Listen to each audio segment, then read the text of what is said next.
Hello guys, magandang araw. Samahan nyo kami ngayon gumawa ng aming merienda ngayong hapon. For today's video, gagawa tayo ng french fries. Opo, homemade na french fries kasi nag-crave lang kami. Gusto lang namin na medyo mahirap-hirapan kami. Charot. So ayan na, naghihiwa-hiwa na nga kami ng gagamitin namin sa french fries.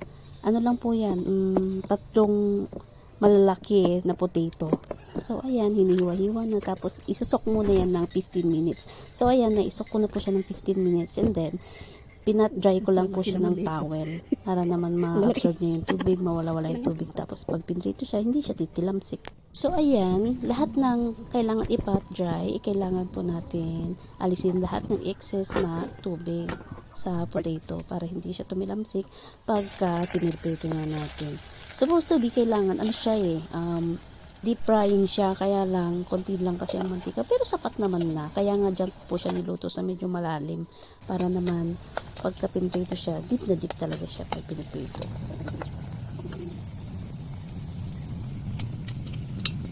Prito muna tayo guys, and then after natin maprito is bubud-budan na natin siya ng cheese powder na nabili lang namin sa palengke.